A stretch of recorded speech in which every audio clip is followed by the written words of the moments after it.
ایک بات یہ ہم عالم کفر کو بتاتے ہیں، ہم صرف مکے اور مدینے سے ہی نہیں محبت کرتے، ہم بیت المقدس سے بھی بڑی محبت کرتے ہیں۔ بیت المقدس فلسطین قبلہ اول سے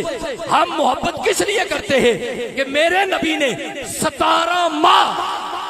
قبلہ اول کی طرف مڑ کے میرے نبی نے نماز ادا فرمائی۔ تو یاد رکھیں جس خانہ کعبہ کی طرف مڑ کے میرے نبی نے نمازیں پڑھی ہم اس کا بھی احترام کرتے ہیں، جس گنبد خضرا کے نیچے میرے نبی جلوہ فراز ہے ہم اس کا بھی احترام کرتے ہیں، اور جس بیت المقدس کی طرف مڑ کے میرے نبی نے 17 مہینے نماز ادا کی ہم اس سے بھی بڑی محبت کرتے ہیں۔ تو بیت المقدس سے محبت ہماری اس لیے، فلسطین کے لوگوں سے ہماری محبت اس لیے ہے، قبلہ اول سے ہماری محبت اس لیے ہے کہ میرے نبی نے 17 مہینے اس کی طرف مڑ کے نمازیں ادا فرمائی۔ اور میرے نبی علیہ السلام سے پوچھا گیا کہ یا رسول اللہ یا حبیب اللہ بتائیں عام نمازوں کی بنسبت بیت المقدس اس میں نماز پڑھنا کتنا افضل ہے؟ میرے نبی نے فرمایا 1000 درجے زیادہ بہتر ہے۔ اور ایک صحابی عرض کرنے لگی یا رسول اللہ یا حبیب اللہ میرا دل چاہتا ہے میں بیت المقدس میں جاؤں، توجہ کریں آخری باتیں، کہا میرا دل چاہتا ہے کہ میں، صحابی عرض کرنے لگی میرا دل چاہتا ہے کہ میں بیت المقدس میں جاؤں لیکن اسباب نہیں ہے تو کیا کروں؟ میرے نبی نے فرمایا تو اس طرح کر، تو تیل ہی بھیج دے تاکہ تیل کی صورت میں تیری حاضری وہاں لگ جائے۔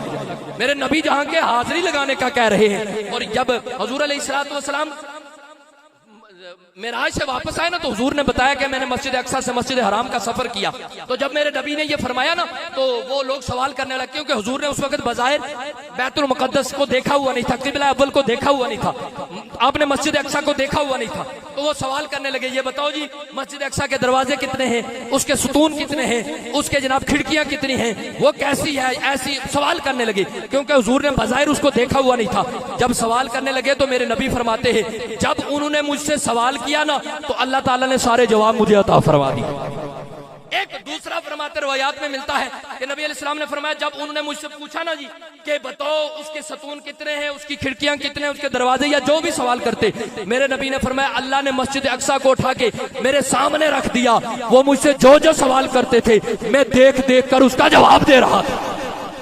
تو بیت المقدس سے اس لیے بھی ہماری نسبت ہے۔ مجھے بلکہ اس کے لہجے میں یوں کہنے دیجئے ایک مرتبہ میرے نبی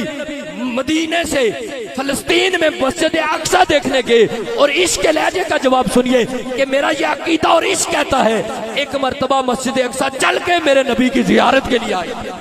ایک بار طیبہ سے، ایک بار بطحا سے فلسطین میں آ دیکھ رہی ہے مسجد اقصی رستہ تیرا۔ آج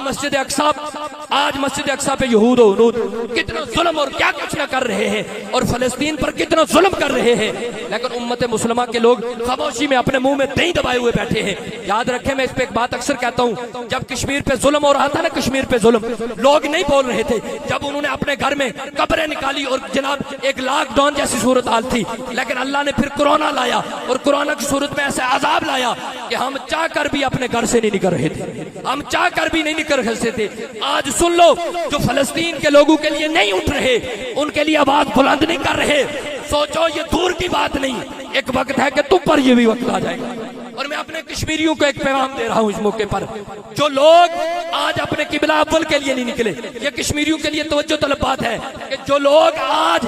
اپنے قبلہ اول کے لیے نہیں نکلے تمہارے پتھروں کے لیے کبھی بھی نہیں نکلیں گے۔ ان پتھروں کے لیے کون نکلے گا؟ جو اپنے قبلہ اول کے لیے نہیں نکلے۔ آج موقع ہے ان لوگوں کو دیکھ لو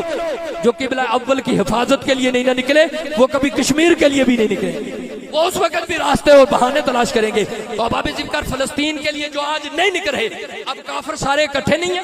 وہ فرانس کے وہ جو ارکان پارلیمان ہیں ان کے نمائندگان نے کہا کہ ہم 14 کروڑ 20 لاکھ ڈالر کا جو ہے نا ان کو امداد بھیج رہے ہیں، کس کو؟ اسرائیل کو، لیکن مسلمان تو بس مذمت اور بیان سے آگے نہیں نکل رہے۔ بھائی اب ایسے وقفات نہیں چلتی، مذمتوں سے نہیں، بلکہ اب یہ کہنا چاہیے کہ ہم نے یہ ایٹم اور میزائل اپنے قبلہ اول کی حفاظت کے لیے۔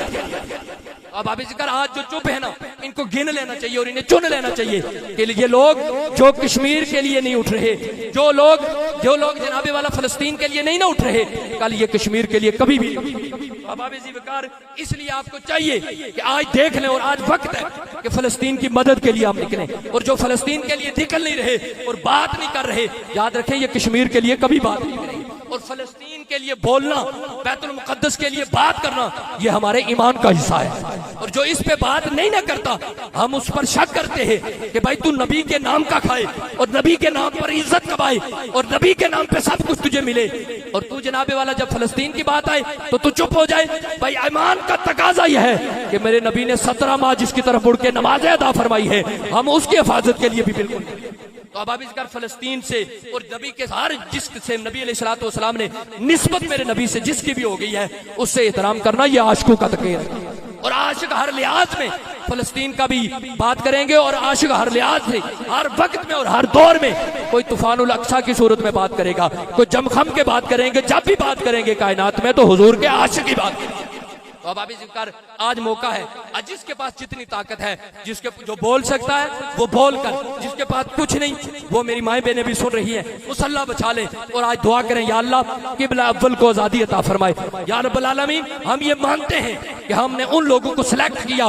جو تیرے پیارے حبیب کے نوکر نہیں بلکہ امریکہ کے ڈالروں پہ پلنے والے تھے۔ یا اللہ ہمیں معافی عطا فرما دے، کیونکہ ہم سچی بات کرنے کے عادی ہیں، اپنے بھی خفا مجھ سے ہیں، بیگانے بھی ناخوش، کہ میں ظاہر حلال ان کو کبھی کہہ نہ سکا کند، بات وہی کہتا ہوں جسے سمجھتا ہوں حق، کہ میں ابلہ مسجد ہوں نہ تہذیب کا فرزند۔ اب ذکر تو ہم دعا کریں، یا اللہ ہم سے غلطی ہو گئی ہے، یا رسول اللہ ہم سے غلطی ہو گئی ہے، لیکن ہم ان کے لیے دعا کریں کہ اللہ بیت المقدس کو آزادی عطا فرمائے۔ اور وہ وقت دور نہیں ہے، میرے نبی نے فرمایا ہے کہ بیت المقدس آزاد ہو کر رہے گی، اللہ اسے آزادی عطا فرمائے گا۔ لیکن جو چپ ہیں، اگر رسول اللہ نے پوچھ لیا کہ میرا فرمان تھا کہ مسلمان ایک جسم کی طرح ہے، جسم کے کسی ایک حصے کو تکلیف ہوتی ہے تو پورا جسم مچل جاتا تھا، ادھر 10,000 سے زیادہ مسلمان شہید ہو گئے، تمہاری مسلمانیت کہاں گئی؟ بلکہ وہاں کی ایک عورت نے تو مسلمان امت کے مسلمانوں پہ ایک تماچا مار دیا، ان حکمرانوں کے منہ پہ تماچا مارا، انہوں نے کہا ظالمو اگر بچا نہیں سکتے تو دفنا تو دو۔ اور میں ایک بابا جی کا بیان سن رہا تھا جس کے سارے پوتیاں پوتے شہید ہو گئے، اس نے کمال کی بات کہی، اس نے کہا بیٹا جب تو قبر میں جانا حضور تشریف فرما ہو تو حضور سے کہنا آپ کی امت اب چپ بیٹھی ہوئی ہے۔ اب آپ اس کر اگر حضور کی بارگاہ میں یہ باتیں گئی نا تو اب آپ اس کر یہ ہمارے ساری کی سارے نشے اتر جائیں گے۔ اور آج وقت ہے، وہ کسی نے کہا تھا وقت پہ کافی ہے قطرہ آب خوش ہنگام کا، جل گیا جب کھیت تو پھر می برسا تو کس کام کا، جا کھیتی دا ککھ نہ ریا نہ سکا نہ ہریا، کس کم تو پسکامن والی تے کس کم بدل وریا۔ تو آج وقت ہے کہ فلسطین کی مدد کے لیے نکلیں۔